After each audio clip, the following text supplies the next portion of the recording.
1556 সাল বাংলা, বিহার, উড়িষ্যার সিংহাসনে তখন নবাব সিরাজউদ্দৌলা। কিন্তু তার অগোচরে বাংলার রাজনৈতিক প্রেক্ষাপট বদলের খেলা শুরু হয়ে গেছে। নবাবের বিরুদ্ধে এই ষড়যন্ত্রে লিপ্ত দেশীয় রাজারা এবং গণ্যমান্য কেউকেটারা হাত মিলিয়েছে ইস্ট ইন্ডিয়া কোম্পানির সাথে। রাজপ্রাসাদের ভেতর থেকেই দুর্যোগের আভাস পাচ্ছেন নবাব। দিকে দিকে ছড়িয়ে পড়া তার গুপ্তচরেরা ঘুরে বেড়াচ্ছে চক্রান্তকারীদের মুখোশ খুলে ফেলার জন্য। ওই ক্লাইভের চক্রান্তে আর কারা কারা জড়িয়ে এখনো তা জানতে পারিনি জাহাপনা। আরো কিছুদিন সময় লাগবে। দরকার পড়লে আমরা নিজেদের মধ্যে একটু যোগাযোগ রেখে না, তোমরা পরস্পরকে চেনার কোন রকম চেষ্টা করবে না। তোমাদের আসল পরিচয় শুধু আমি জানি। জি জাহাপনা। তোমরা যেতে পারো। তোমার কাজ সব থেকে কঠিন।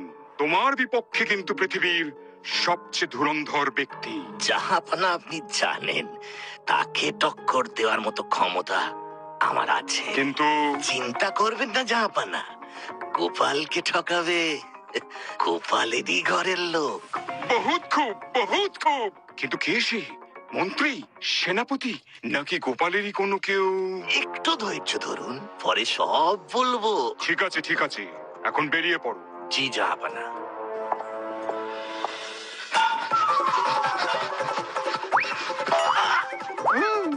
মহারাজের এত বড় বিদূষকের আজ কি হাল দেখো।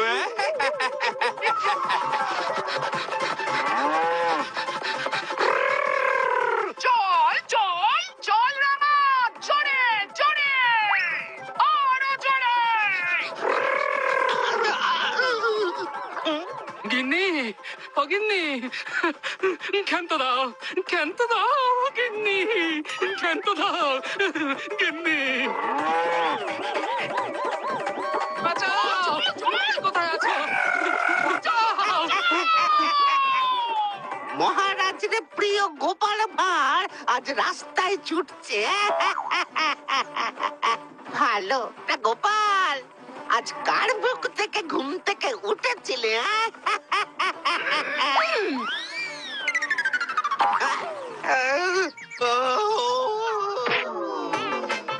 আমি তো গিন্নির মুখ দেখে উঠেছি, তুমি বোধহয় নিজের মুখ দেখে উঠেছ।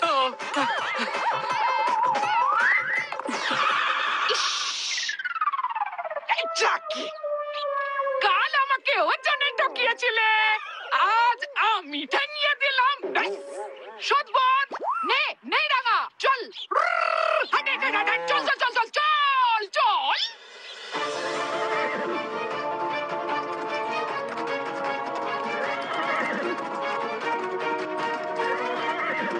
জোরে জোরে, আরো জোরে। 1 ঘন্টা আগে বেরিয়েছে, ওকে পথেই ধরতে হবে।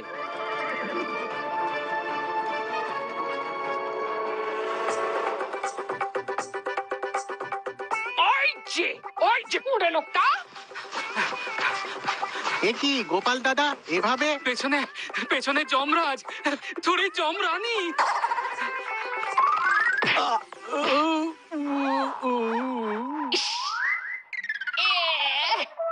বলি বাড়িতে কিছু খেতে দেয় না নাকি?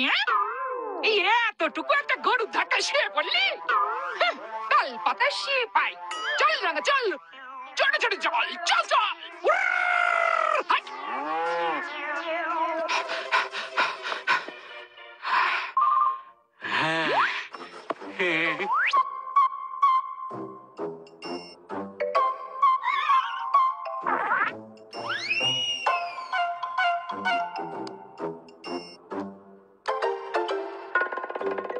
আচ্ছা, এইখানে এসে লুকোনো হয়েছে।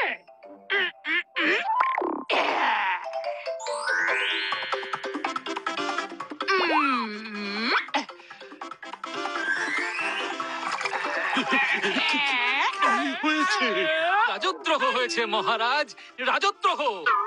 মহারাজ, মহারাজ, এই দ্রোহী নারীকে এক্ষুনি কারাগারে নিক্ষেপ করুন। তাই ভালো মহারাজ, তাই ভালো। তাতে অন্তত এই ভাঁড়ের সংসার কারাগার থেকে আমি মুক্তি পাই। তা ঘটনাটা কি? মহারাজ, গোপাল গিন্নি, তুমি বলো। না না মহারাজ, মহাজনে বলেছেন নারী বাক্যে কান দিতে নেই, নারী বাক্য হাঞ্চিকা মাত্র। হাঞ্চিকা, সেটা আবার কি? আর মহাজনটাই বা কে? আগে মহাজন মানে আমি, আর হাঞ্জিকা মানে হাঁচি। এই নারী বাক্য হাঁচির মতো প্রচন্ড রোগ ছড়ায়। আমি ছড়াই না সরাই? হ্যাঁ? কার রোগ? কি রোগ? উফ, আমি কিছুই বুঝতে পারছি না।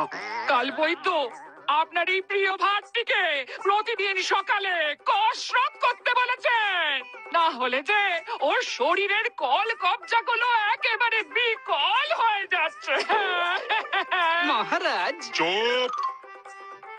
বলো গোপাল গিন্নি, বলো। ভালো কথায় কাজ না হওয়ায় আপনার এই ভাঁড়টিকে আজ সকালে ঠেঙিয়ে বার করেছি বাড়ি থেকে।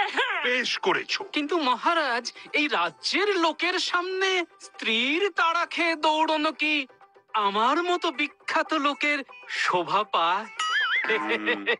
সেটাও ঠিক।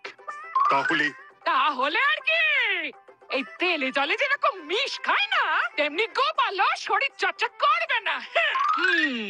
ও তো আমি ঘরেই করতে পারি। কিভাবে? দেখাচ্ছি। ময়না, মহারাজ, শুনলাম গোপাল নাকি ওর গিন্নির হাতে মারা গেছে। আগে আপনাকে আমার শ্রাদ্ধের নিমন্ত্রণটা করে নি, তারপরে গোপাল। মরবো।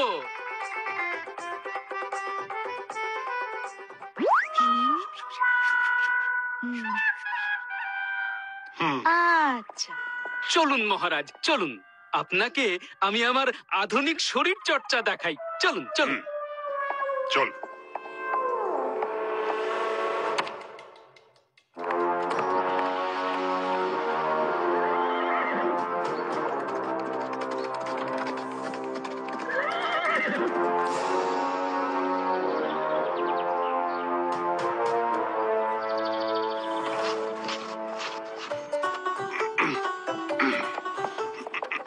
এক হাতে তেল আর এক হাতে জল, যেমনটা আপনি ঠিক চেয়েছিলেন। এবার কি করব? কি আর করবে, ওই গোপালের মাথায় ঢালো। আমার মাথায় নয়, ওখানে ঢাললো।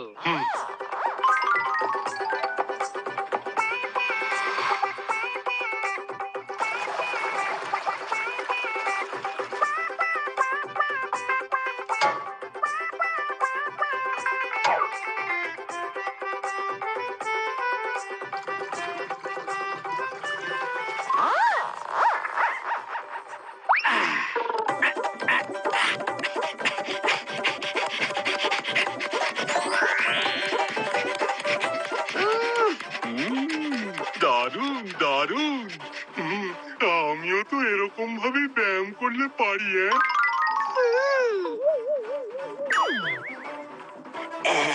আমিও তাহলে আসি মহারাজ। হ্যাঁ, এসো, একেবারে এলেই খুশি হব। মানে মহারাজ রসিক মানুষ। হ্যাঁ, আর সেই রসের হাড়িটা তোমার মাথায় ঢেলে গায়ে লাল লাল পিঁপড়ে ছড়িয়ে দিলে আমি পরম সুখ পেতাম।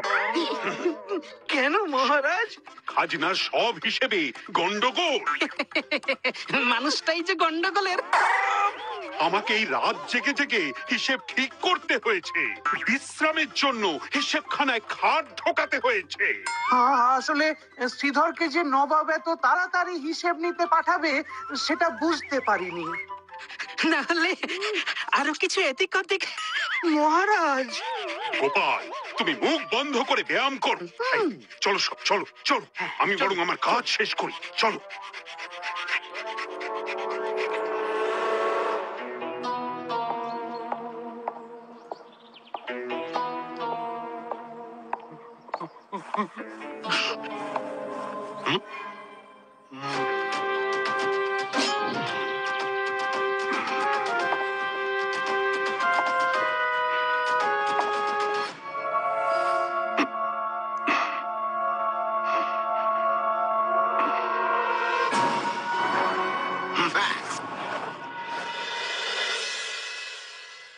এত সাবধানতা কিসের? নবাবের গুপ্তচর চারিদিকে ছড়িয়ে আছে, তাদের কেউ চেনে না। আপনার সিপাহীদের মধ্যেও কিন্তু তারা থাকতে পারে। কিন্তু জগৎ শেঠ তো নবাবের নিজের লোক, আর তুমি তার খাস কর্মচারী। চিঠি পড়লেই সব পরিষ্কার হয়ে যাবে মহারাজ। ঠিক আছে ঠিক আছে, তুমি এখন এসো এসো। মহারাজ, শ্রীধর যে এখানে শুধু হিসাব পরীক্ষার জন্যই এসেছে তা কিন্তু নাও হতে পারে। মানে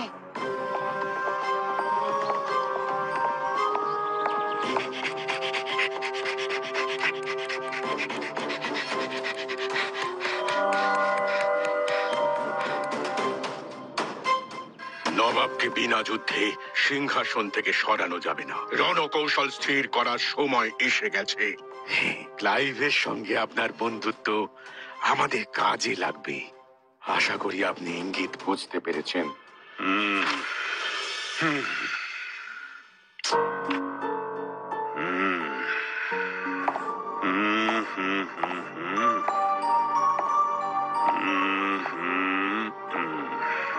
আজ সব হিসাব না মেলা পর্যন্ত ছাড়বো না।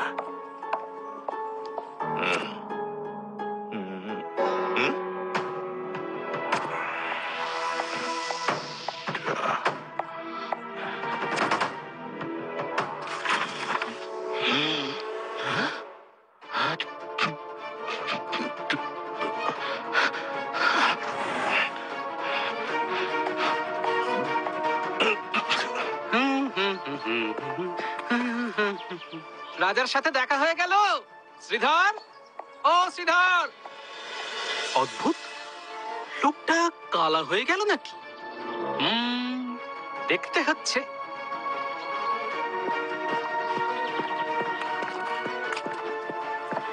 কসরত শেষ মহারাজ। কসরত? কিসের কসরত? কি হয়েছে মহারাজ? মুর্শিদাবাদ থেকে জগৎ শেঠের চিঠি এসেছে।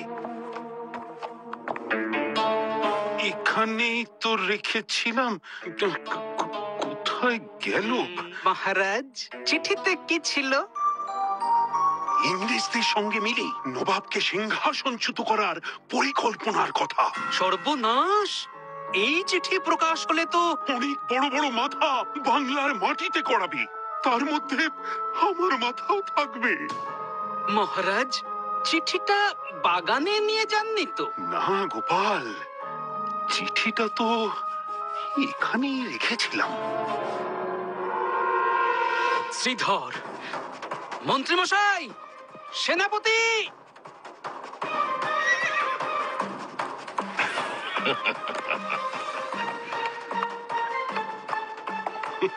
এই যে শ্রীধর বাবু, কোথাও বেরোচ্ছিলেন নাকি?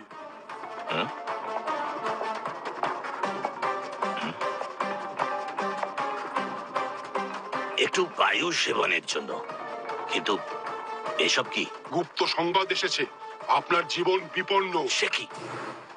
আমাকে কেউ কেন? জানি না, তবে ভয় নেই, আমার লোকেরা আপনাকে নিরাপদেই রাখবে। ওরা আপনার সাথে সাথেই থাকবে।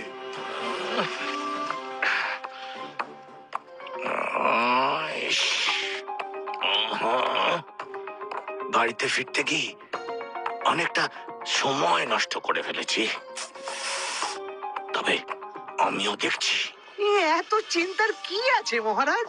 ওর ঘরে তল্লাশি করলেই তো হয়। শ্রীধরের কূটনৈতিক রক্ষা কবচ আছে, ওভাবে হবে না। সোজা ভাবে ওর মুখ খোলানো যাবে না, তাই নবাবের কথাটা মাথায় রাখবেন মহারাজ। শ্রীধরকে গুপ্ত হত্যা করানো হোক মহারাজ। আর তারপরে ভূত হয়ে এসে বলে দেবে চিঠিটা কোথায় রেখেছি। গোপাল, ঝগড়াটা বন্ধ করো। উপায় দিতে পারলে বলো, না হয় এসো। মহারাজ, একটা কথা। বলো। মহারাজ, এই কথা আমি আগেও বলেছি। ওই জগৎ শেঠ মির্জাফরদের ত্যাগ করুন। ওই বাঘের মুখ থেকে বাঁচতে গিয়ে কুমিরের মুখে পড়বেন না। ওই ইংরেজরা আমাদের সোনার দেশের রক্ত শোষণের জন্য এসেছে মহারাজ। গোপাল, বাড়ি যাও।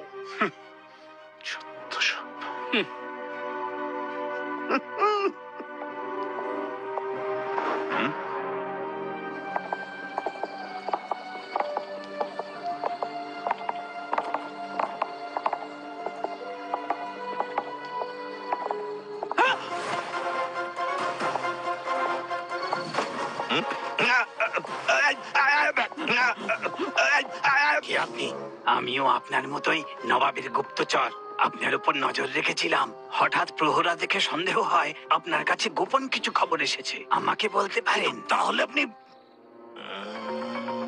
দরকার পড়লে আমরা নিজেদের মধ্যে যোগাযোগ রেখে মানে না, তোমরা পরস্পরকে চেনার কোন রকম চেষ্টা করবে না। তোমাদের আসল পরিচয় শুধু আমি জানি। থেমে গেলেন কেন শ্রীধর? আপনি বলবেন যে এখানে খাজনান হিসেবে বেশ গন্ডগোল আছে। খাজনা ছাড়ুন, অন্য কোনো খবর? আর কি খবর থাকবে? আপনি নিজেকে খুব চালাক ভাবেন না? চিঠি যখন দিলামই না, তখন পড়ে থাক এখানে। একটু আধার নামলেই বাঘ চিতা বেরোবে। ব্যাস, নবাবের কাছে সংবাদ যাবে শ্রীধর সন্ধ্যা ভ্রমণে বেরিয়ে বাঘের আক্রমণে নিহত।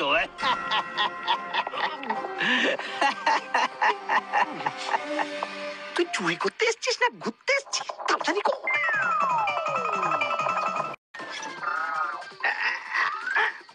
আস্তে আস্তে আস্তে, শব্দ করবেন না। আটকে গেলুম যে। আপনাকে যে আসতে মানা করিয়াছিলুম। আরে আমাকে ছাড়ো, ঘরের ভেতরে দেখো চিঠিটা কোথায় আছে। আরে এদিকে নয়, ওদিকে দেখ। হ্যাঁ হ্যাঁ,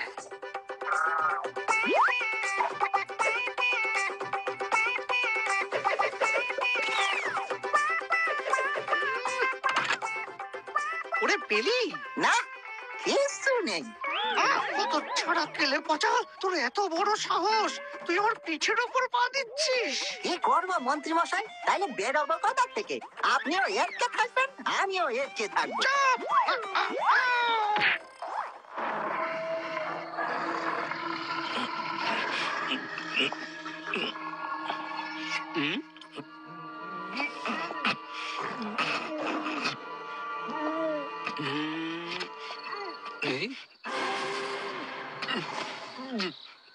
কি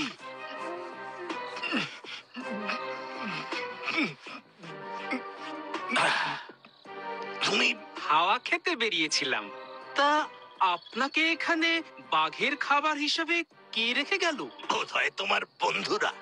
তবে তুমি যে এর পেছনে নেই তা বলতে পারি। আমি বুদ্ধিতে বিশ্বাস করি শ্রীধর, শক্তিতে নয়। তোমার কাছ থেকে যে চিঠি উদ্ধার সম্ভব নয়, সেটা বাকিরা বুঝলে তোমার ভোগান্তি কমে যাবে। ঠিক বলেছ, আমরা খুব ভালো বন্ধু হতে পারতাম গোপাল, কিন্তু সেটা সম্ভব নয়, কারণ আমরা দাড়িপাল্লার দুদিকে। কিন্তু আমরা সম্মানজনক শত্রু তো হতে পারি। সে তো অবশ্যই, সে তো অবশ্যই। তোমার বাড়ি এসে গেছে। তাহলে আসি, আবার দেখা হবে।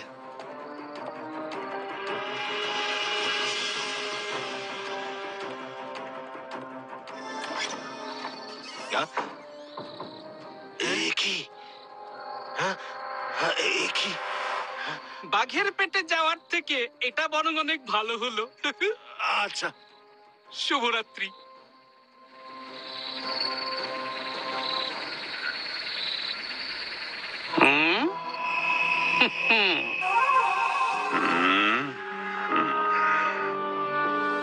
তাহলে শ্রীধরের সঙ্গেও চিঠিটা নেই, ওর ঘরেও নেই। মহারাজ, শ্রীধরের বাসায় আগুন লাগিয়ে দেওয়া হোক। যদি চিঠিটা থেকেও থাকে, ধ্বংস হয়ে যাবে। আর এতক্ষণে শ্রীধর নিশ্চয়ই বাঘের পেটে চলে গেছে। মহারাজের জয় হোক। শ্রীধর বহাল তবিয়তেই আছে। ওই বাঘে তাকে খাবার আগে আমি তাকে বাঁচিয়েছি। কি মহারাজ, এটা ঠিক হচ্ছিল না। চুপ কর গোপাল, আমাদের পরিকল্পনায় কোনো ফাঁক ছিল না। শ্রীধর মরতো বাঘের হাতে, ওর বাড়ি জ্বালিয়ে দেওয়া হতো, ব্যাস। কিন্তু কিন্তু তোমার কারণে সব নষ্ট হয়ে গেল। কিন্তু আমি যে মহারাজকে চিনতাম, সে আপনি নন। দূর হয়ে যাও তুমি, অপদার্থ ভাঁড়। রাজনীতি কি বোঝো? রাজনীতি না বুঝলেও নীতি জ্ঞান আমার টনটনে মহারাজ। তাহলে সেটা বেচেই খাও না, এখানে কেন? মহারাজের কি একই মত? হ্যাঁ, যাও, বেরিয়ে যাও। তোমার মুখ আমি দেখতে চাই না। আচ্ছা,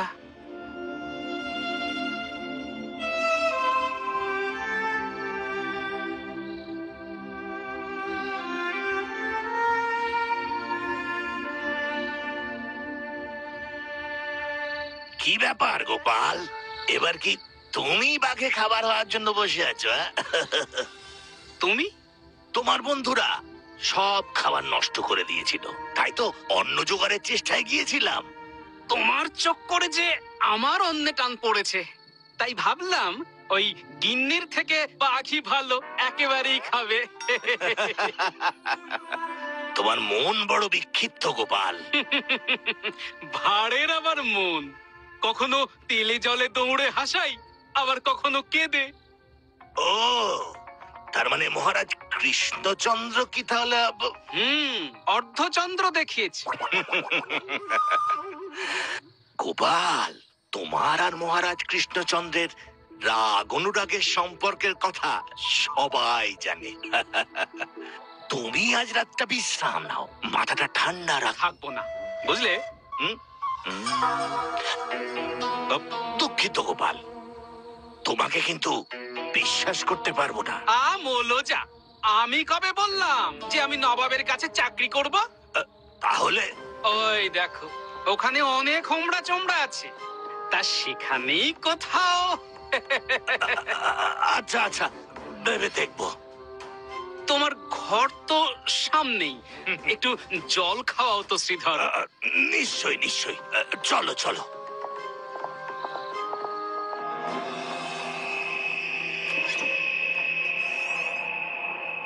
একটু দাঁড়াও।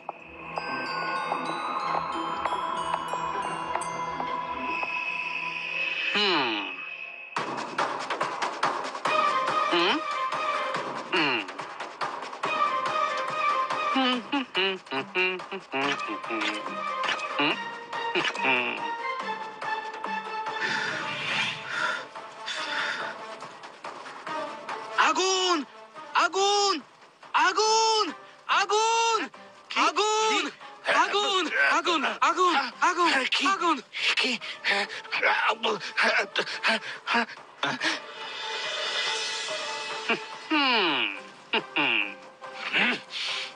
আমাদের আবার দেখা হবে গোপাল।